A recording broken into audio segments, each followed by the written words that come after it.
your money, I can still... Well, that lousy, rotten pride of yours, ain't it? You're mad at me because I'm going to read it. I'll bash your faces.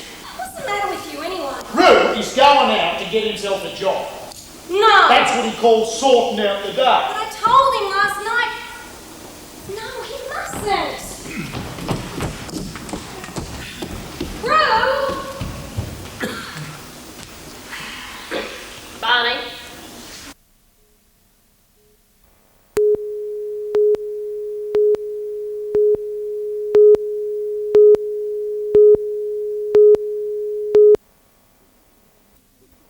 Situated on the corner of Pacific and Hunter Streets, the Irene Hall building is a prime piece of real estate, offering views of the beach and the harbour and close to the heart of the CBD. Pacific Hunter Developments plans to convert the former nurses' quarters into 76 luxury units, to be known as Essington Apartments. The building is named after Essington Lewis, the famous Australian business and creator of BHP. There would be a mix of luxury apartments, including penthouses, service apartments in the lower floor, and cafes and restaurants in the Hunter Street frontage. The units officially went on sale today, and already 24 have been taken. Construction work is expected to begin early next year. The building company will be from either Newcastle or Sydney, and the project is expected to create hundreds of jobs. We could create up to about 300 jobs throughout the construction period. It's hoped the development will be complete by Christmas next year. Emma Ossian, NBN News.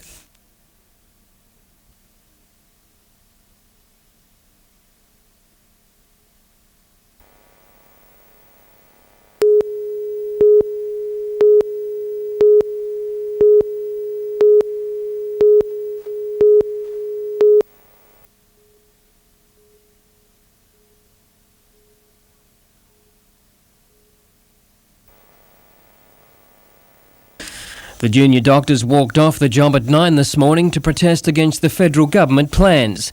Donning black armbands, the junior doctors claim the $240 million a year saving to Medicare sounds the death knell for the system. They say it's also an attack on junior doctors who will not be able to work privately, with the public suffering as a result. The general public will ultimately be denied Medicare rebates, bulk billing and any services provided by Medicare because the government won't allow the doctor to access it for their patients. The striking doctors then took to the streets to convince the public of their problems. Junior doctors believe the federal government is not taking the future of Australia's health system into account. They have no idea, obviously, of how to manage the healthcare system in Australia. We have an ageing population. There's going to be a huge increased burden on the healthcare system in the next 10 to 20 years with the ageing population.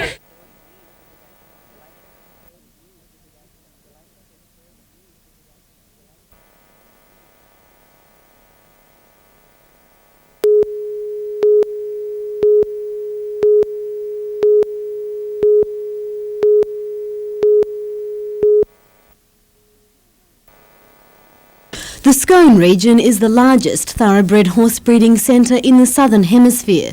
Now the area is set also to become a specialist centre for equine studies, with the official opening of the Scone TAFE campus by Senator Sandy McDonald.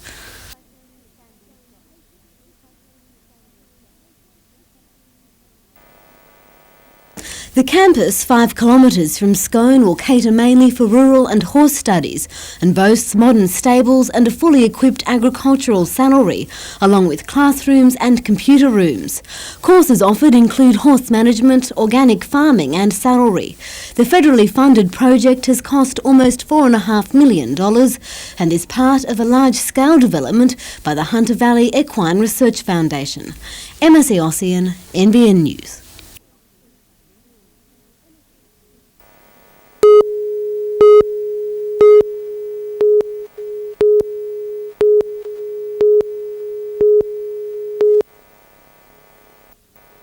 Cypress Lakes, nestled in the heart of the Hunter wine growing region, is a golfer's paradise. The golf course was officially opened in 1992. Now an adjoining five-star resort has been added, making it the largest in New South Wales. And it caters to five-star tastes. $15,000 gives you a 99-year golf course membership. Stage 1 of the resort includes 75 rooms. Another 2 stages will bring the total to just under 200. The resort is expected to provide financial spin-offs in the district, with most of the clientele expected to be businessmen from Sydney and overseas. But they're going out to the local businesses, the wineries, they're going into Cessnock, to Maitland, to Morpeth, and they're buying things, they're looking around, they're spending their money in their restaurants and the bars, and they're taking souvenirs back with them. 90 staff will also inject a $2.7 million wages bill into the Hunter economy. The resort will be listed internationally next year. Projections are already good. And we are extremely confident that given time, with people coming up here and seeing what we have to offer, that even midweeks will be running at 60-70% by, say, March next year. More resort rooms are expected to be built next year. Blake Doyle, NBN News.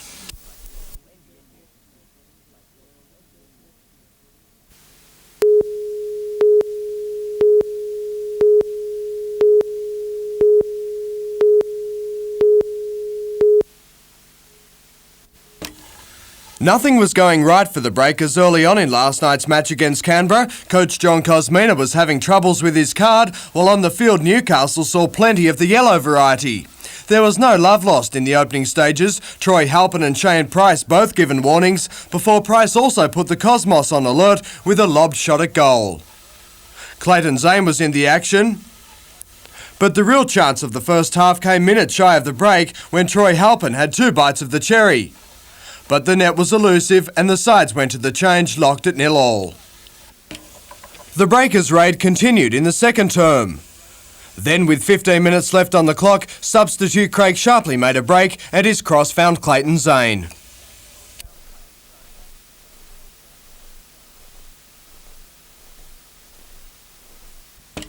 The Breakers were ready to fly home, but the locals weren't finished. They did everything to equalise in the dying stages, and 2 minutes into injury time, some overhead magic and an even better strike levelled the match up.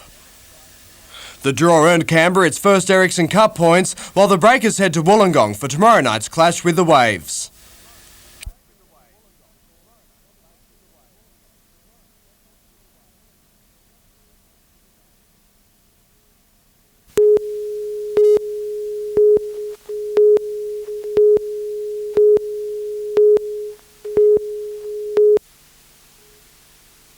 For those swimming in the ocean, shark attack is probably their greatest fear. But a new device called the Shark Pod could end those fears. Developed in South Africa over the last 7 years, the pod beams out an electrical impulse to ward off sharks and prevent attack. Security and peace of mind that people are after, and if you've got peace of mind, well, it makes you more comfortable and more relaxed in the water. The Australian Navy has already picked up on the device, while the life-saving movement and surfers are also expected to show interest. A pod for surfboards will be available early next year. Being a surfer, you're sitting on your board, you can't see what's underneath you, and you need that sort of security, knowing that there's nothing there and they can't get near you. Manufacturers also claim the device may signal the end of beach netting along the coastline.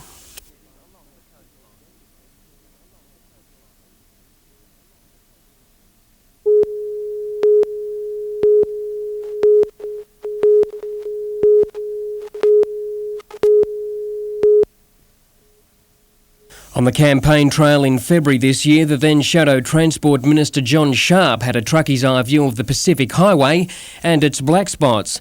The future Transport Minister promised to fix 3 key sections of the highway before the end of the Coalition's first term. We're going to build a whole new deviation from Possum Brush through Kalungaluk through to Bulladila.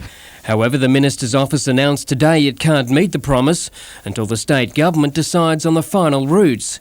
Labor member for Charlton Bob Brown claims voters have been duped into thinking the black spots would be fixed.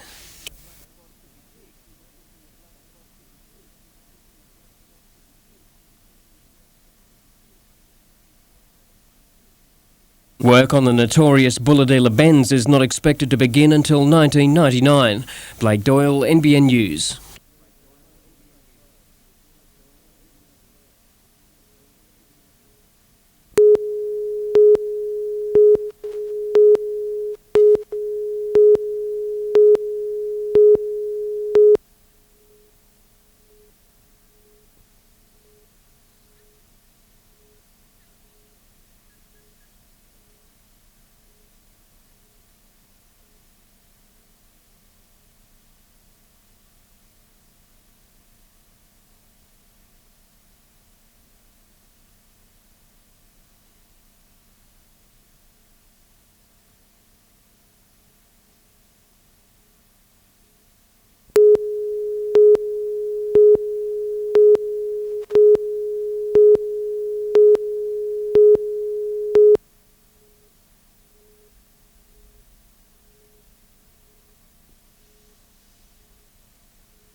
I've got no regrets doing this at this age. A lot of people say it's too old to be doing it. I don't think so.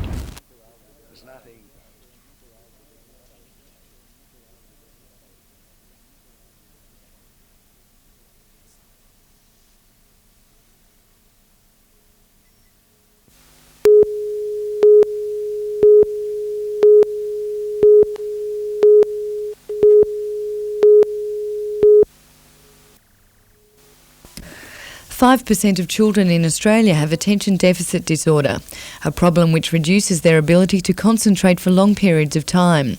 The most common remedy is a 5-year course of medication, treatment which often fails to address the problem.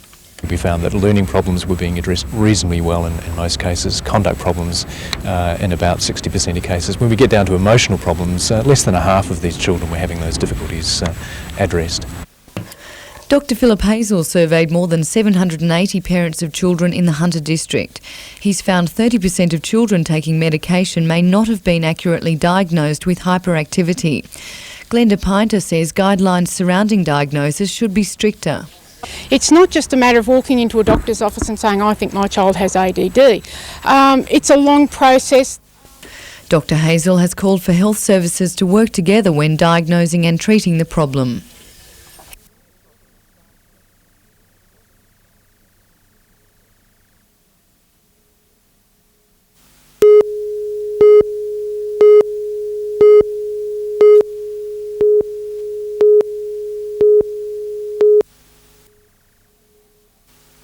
Helen Boney and 31-year-old Warren Ty lived in this house in Quinn Street, Tamworth. In February last year, the two were drinking with their neighbours, the Trindles. It was around half an hour after they left the house that Helen Boney died.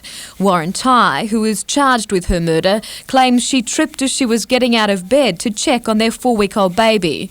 Crown Prosecutor Peter Barnett said Ty told police that she fell out of the bed head first and that he saw her hit her head on the steel cot. How the injuries which led to Helen Boney's death were caused will be central to this trial. The Crown claims they are inconsistent with her having fallen onto a cot and say they were caused by a blunt force such as a punch or a kick or a combination of both. Mr Barnett told the jury that 2 doctors will support that theory, that they examined numerous bruises on her body and found she died from a brain hemorrhage caused by trauma such as a blow to the side of her head. The trial in Newcastle Supreme Court is expected to last 2 weeks. Jodie McKay, NBN News.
Business as usual for workers on the factory floor today, but their futures are uncertain.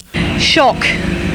Very, very shocked. Rundle's offered Westpac $750,000 towards the debt immediately, but the bank wanted the $750,000 as well as $2 million in a fortnight.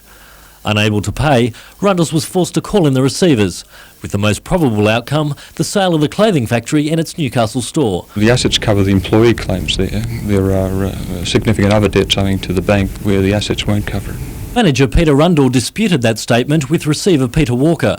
The company's annual report also shows that assets exceed debts by $5 million. The first to be paid in any sale would be the more than 300 trade and clerical employees. The remainder will go to the mortgagee, the Westpac Bank.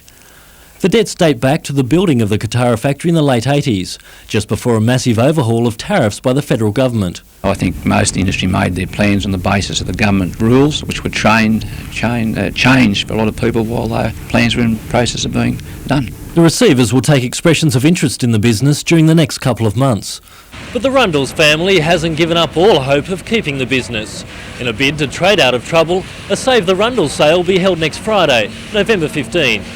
Richard O'Leary, NBN News.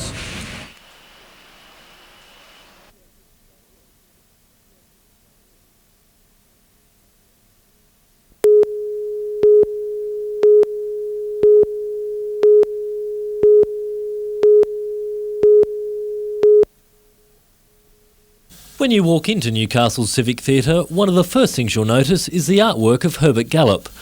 Industry and Leisure paints a picture of Newcastle in the 1930s.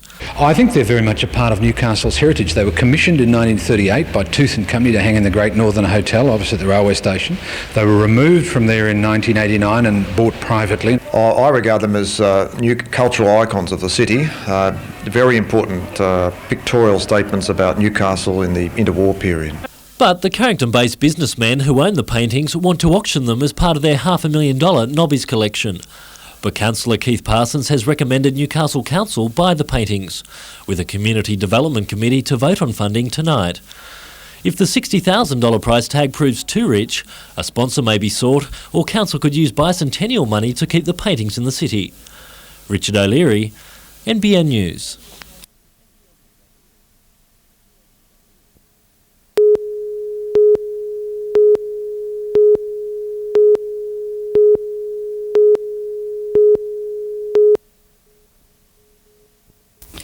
This morning's steady drizzle was enough to create hazardous conditions on roads across the Hunter. A 50-year-old woman was travelling north along the Pacific Highway at Bennett's Green when her car slid into an embankment, rolling several times. Rescue workers had to pry her from the driver's seat. She was then transported to the John Hunter Hospital with minor head injuries. The accident distracted southbound motorists travelling along the highway, two drivers failing to stop and slamming into other vehicles. Meanwhile, another driver lost control of her car in Lara Close in Hillsborough, sliding off the road into Winding Creek. She was uninjured in the incident.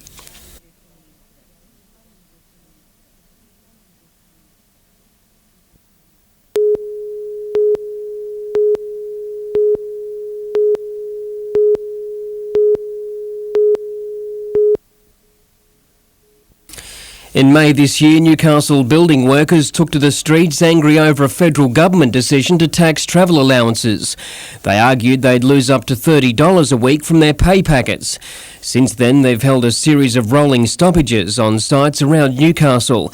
However, a unique agreement between the CFMEU and the Newcastle Master Builders Association, giving the workers a $4.22 a day increase to the travel allowance, could end the stalemate. Unlike around the rest of most of the other major areas in Australia, this agreement will be with the employer organisation rather than the individual employers. But there's a sticking point. The CFMEU wants building workers earning more than $38,000 a year to have their allowance increased by $2, and the Master Builders Association is yet to agree. The MBA have said that they are sympathetic with that argument. However, they say that they have got to consult their major members.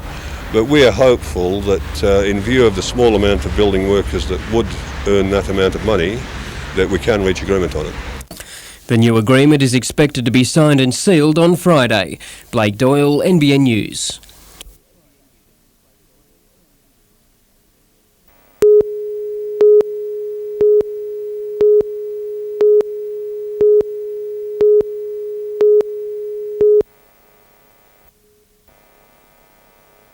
Dancers from Whitebridge High School hit the boards today, making the most of a catchy tune and some valuable tuition. They're just some of the students from 19 schools across the Hunter getting ready for this year's special Christmas concert in Newcastle. Every year, students from across the region take part in Starstruck, which attracts more than 2,000 primary and secondary pupils. Meanwhile, Macquarie College showed off its talent at a Project Earth Award presentation. They're the winners of the Newcastle City Council's Top Environment Prize for establishing an extensive vegetable garden and labelling plants in their schoolyard. Other schools were recognised in the presentation, receiving energy kits and recycling packs. The awards are designed to encourage children to take care of their surroundings.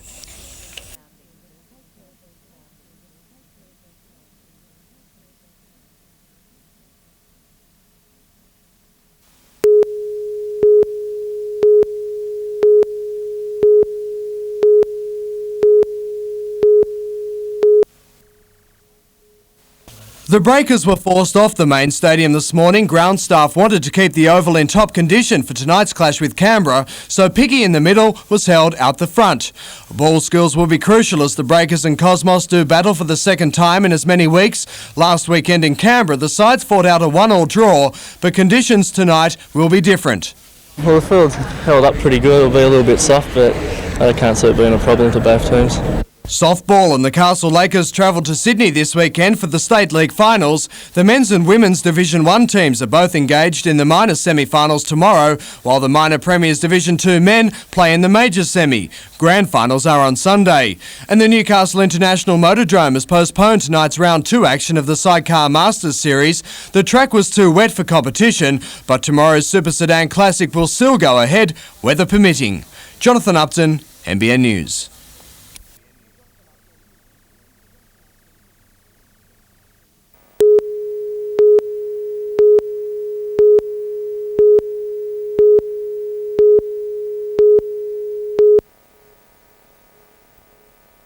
Alan Cook worked at BHP for 28 years. He was a boilermaker, admired and well liked by his colleagues.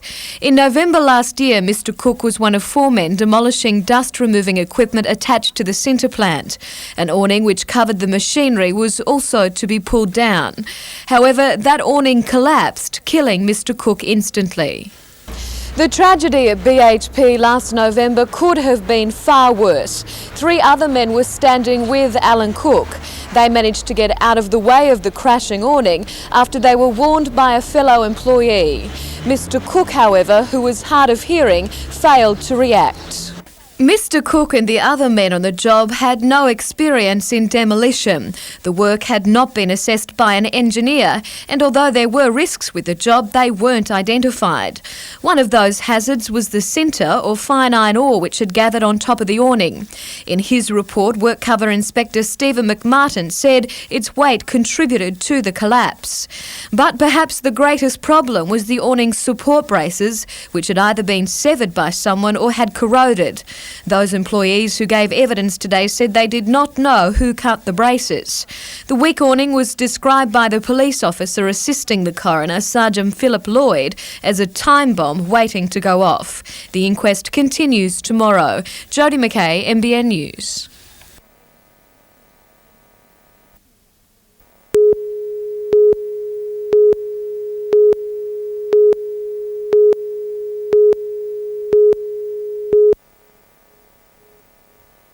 The Kooragang Rehabilitation Project began 2 years ago, a scheme to restore more than 1,500 hectares of wetlands to their former state. The multi-million-dollar scheme has been funded by 17 groups, including corporate and government sponsors. The member for Port Stephens, Bob Martin, announced another financial boost at a sponsors' dinner last night. The state government on this occasion will be giving them the assistance of $250,000 from the 1996-97 project for the Kooragang Wetland Rehabilitation Program. The sum matches locally raised funds dollar for dollar. And that allows us to really achieve the full range of our objectives, so it's fantastic news. The money will be used to continue work started by this group of trainees from the Land Care and Environment Action Program. In the last 6 months, they've planted trees, built a lagoon and rehabilitated waterbird habitats. This bridge is one of the final projects to be constructed by the team because federal funding has dried up. It means that we can't continue projects like this and continue the projects that we have in the catchment areas. Vanessa Spark, NBN News.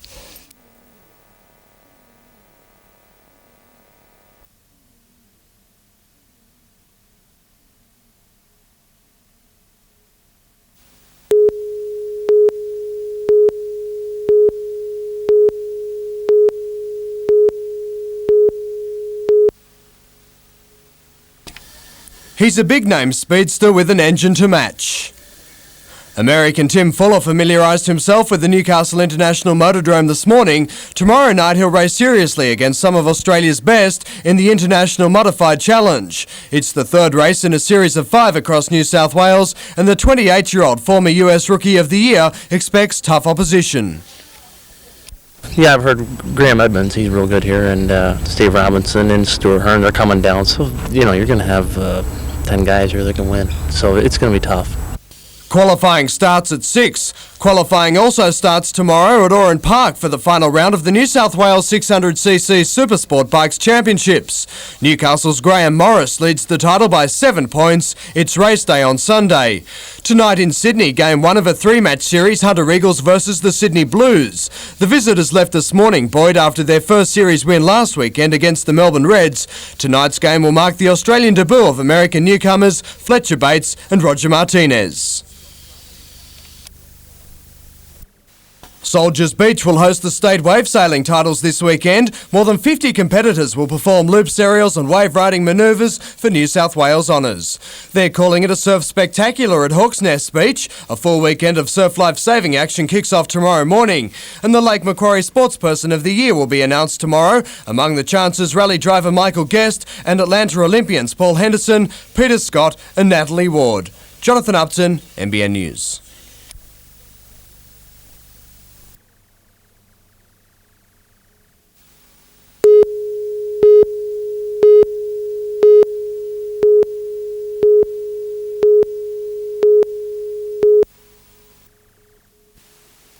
Let the contest begin is how the Super League promoted its draw for its first season. But the contest between the clubs will have to share the limelight with the much bigger battle, the fight for fans. Super League has scheduled just 2 home weekends that clash with the Knights, in a market where the Mariners admit the incumbents are sentimental favourites. I'm confident that there won't be clashes on days, there'll just be clashes on weekends. The Mariners kick off their season against Canterbury at Breakers Stadium on March 3. 2 weeks before the Knights season opener against St George at Marathon Stadium. But Newcastle's hosting of the ARL City Country Series could be disrupted. Super League to also stage its first Australian International on Anzac Day. I don't believe so, not at all. It's part of an extensive representative season that will include tests, a State of Origin Tri-Series and a World Nines tournament. A World Club Challenge will also be played mid-season in conjunction with the Australian Super League competition.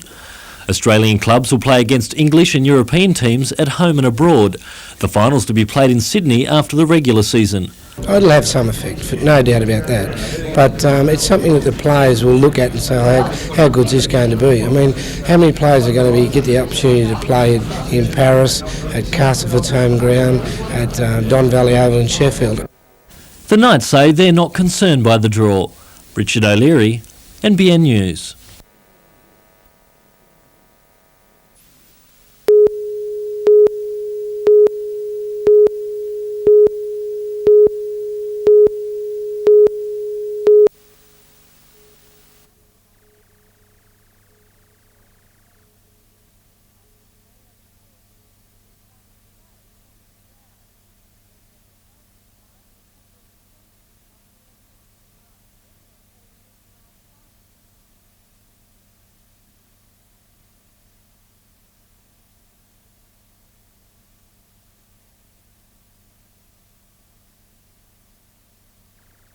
Death.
further pressure to the region's roads.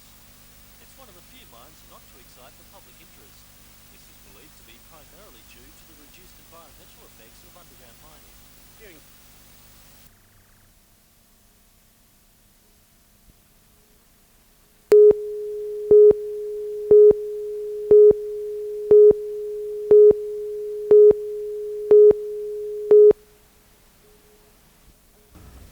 A short break in the weather at Barley Ranch today, and a handful of riders wasted no time in familiarising themselves with the track.